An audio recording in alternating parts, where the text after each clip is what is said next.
અમારા 21 નામો તમારી સામે છે. દરેક સમાજનું પ્રતિનિધિત્વ છે, દરેક સમાજના વડીલો પણ છે અને નવયુવાનો પણ છે. તો સમજી વિચારીને અને સ્ટેડિયમને આગળ લઈ જવા માટે જે શ્રેષ્ઠ છે એ જ કામ તમે કરજો. નમસ્કાર. 13 એપ્રિલના દિવસે લાલભાઈ સ્ટેડિયમ પર એટલે સુરત ડિસ્ટ્રિક્ટ ક્રિકેટ એસોસિએશનની ચૂંટણી છે અને બે પેનલ સામસામે છે. એક સ્ટેડિયમ પેનલ છે અને બીજી હેમંત કોન્ટ્રાક્ટર પેનલ છે. આજે અમારી સાથે સ્ટેડિયમ પેનલના એક ઉમેદવાર ધવલભાઈ શાહ છે. એમની સાથે સ્ટેડિયમ પેનલની કેટલીક વાતો કરવાની છે, પરંતુ ધવલભાઈ શાહની હું જો તમને ઓળખાણ આપું તો સુરતની એકદમ પ્રતિષ્ઠિત સંસ્થા સરગમ બિલ્ડરના ડિરેક્ટર છે. છાંયડાની એડવાઇઝરી કમિટીમાં છે. છાંયડો સંસ્થા સુરતની એકદમ પ્રતિષ્ઠિત સંસ્થા છે, જે વર્ષોથી જેઓ ચલાવે છે ભરતભાઈ શાહ, એમના પુત્ર પણ છે. અને અત્યારના જે સુરત ડિસ્ટ્રિક્ટ ક્રિકેટ એસોસિએશન છે એની ટેન્ડર અને પરચેસ કમિટીના મેમ્બર પણ છે. અને ધવલભાઈ એકદમ યંગ અને એનર્જેટિક છે. તમે જ્યારે બી એમની સાથે વાત કરો તો એ ઓલવેઝ ઉત્સાહથી વાત કરતા હોય એવું મેં જોયું છે. તો ધવલભાઈની પાસેથી આપણે જે ચૂંટણી છે એના વિશે વાત કરીશું. ધવલભાઈ, સુરત ડિસ્ટ્રિક્ટ ક્રિકેટ એસોસિએશનમાં જે 21 ઉમેદવારો નક્કી કરવામાં આવ્યા છે, તો એ 21 ઉમેદવારો કેવી રીતના પસંદ કર્યા છે? એટલે એવા કોણ છે એ લોકો? યુવાન છે, બિઝનેસમેનો છે, કોણ છે એ લોકો? સંસ્થાની ચૂંટણીની અંદર જ્યારે પેનલ નક્કી કરવામાં આવે છે ત્યારે ઘણા બધા ક્રાઇટેરિયાને ધ્યાનમાં રાખીને ઉમેદવારોની પસંદગી કરવામાં આવે છે. એ ક્રાઇટેરિયાની અંદર કુશળતા, દીર્ઘદ્રષ્ટા, અનુભવ, નવયુવાનો એ બધાનું મિશ્રણ કરીને એક પેનલને બનાવવામાં આવે છે.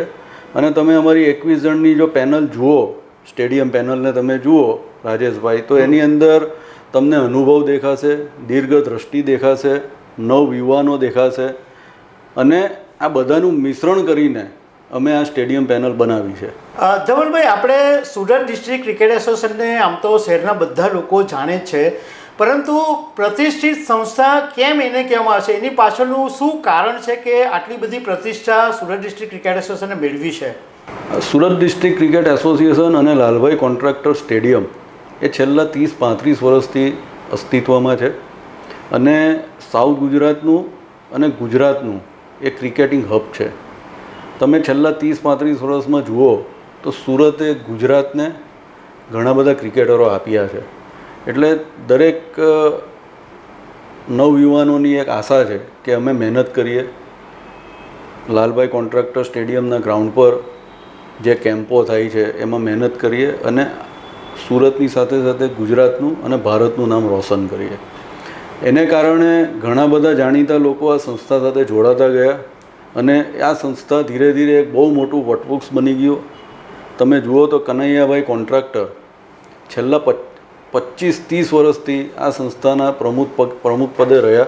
4 વર્ષ હેમંતભાઈ કોન્ટ્રાક્ટર રહ્યા. લાલભાઈ પરિવારનું બી આની અંદર સક્રિય યોગદાન છે. અને એને કારણે મોટા ને મોટા લોકો જોડાતા ગયા અને પ્રતિષ્ઠા વધતી ગઈ. ધવલભાઈ, સુરત ડિસ્ટ્રિક્ટ ક્રિકેટ એસોસિએશનની ચૂંટણીમાં જો તમારી સ્ટેડિયમ પેનલ જીતી જાય તો તમારું પોતાનું અને તમારી પેનલનું વિઝન શું હશે? આગળ સ્ટેડિયમને લઈ જવા માટે આપ શું કરશો? રાજેશભાઈ, તમે વિઝનની વાત કરો છો તો એની સાથે સાથે એવા કામો પણ આવી જાય છે કે જે ઘણા અમારા 5500 મેમ્બરને થોડા ઘણા અંશે રૂકાવટ જેવા પણ લાગે છે. જેવા કે અમારે આટલી બધી સારી સુવિધાને કારણે મેમ્બરોની રોજબરોજની જે વાપરવાની પદ્ધતિ છે એમાં વધારો થયો છે. એને કારણે અમને થોડો પાર્કિંગનો પ્રશ્ન છે. બીજું કે ઘણી બધી વસ્તુઓ નવયુવાનો માટે ડેવલપ કરવામાં આવશે, જેવા કે સ્ક્વોશ કોર્ટ છે અને આજે પિકલ બોલ કોર્ટ ચાલે છે. એમાં હમણાં જ થોડા દિવસ પહેલાં જ અમે 3 નવા પિકલ બોલ કોર્ટનું ત્યાં ઉદ્ઘાટન કર્યું. બીજું પેડલ બોલ છે. એવી યુવાનો માટેની જે હાલના તબક્કે ચાલતી રમતો છે એને ડેવલપ કરવી છે.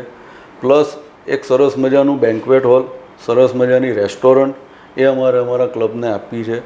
અને અમારું સૌથી જૂનું અને આખા સુરતનું સપનું કે ભાઈ આપણા સુરતની અંદર આંતરરાષ્ટ્રીય કક્ષાની મેચો આવે, એને માટે અમારા મીડિયા પેવેલિયનનું કામ શરૂ થઈ ગયું છે અને લગભગ એ ટૂંક સમયમાં અમે એને પૂરું કરવામાં માનીએ છીએ.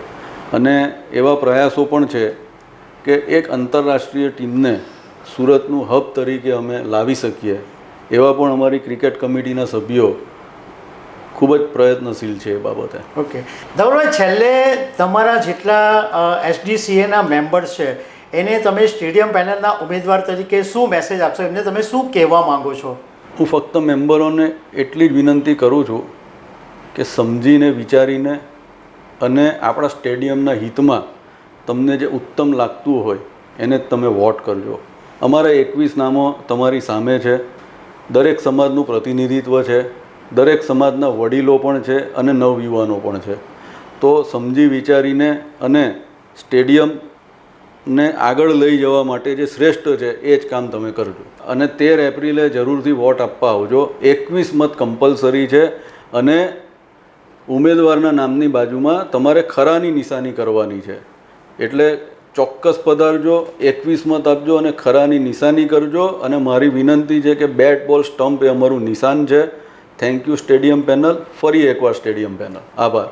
તો દર્શક મિત્રો, ધવલભાઈ શાહ જે આપણે એમની સાથે વાત કરી કે સ્ટેડિયમ પેનલના ઉમેદવાર છે. Dhavalbhai, thank you very much. ખબર છે .com પર વાત કરું.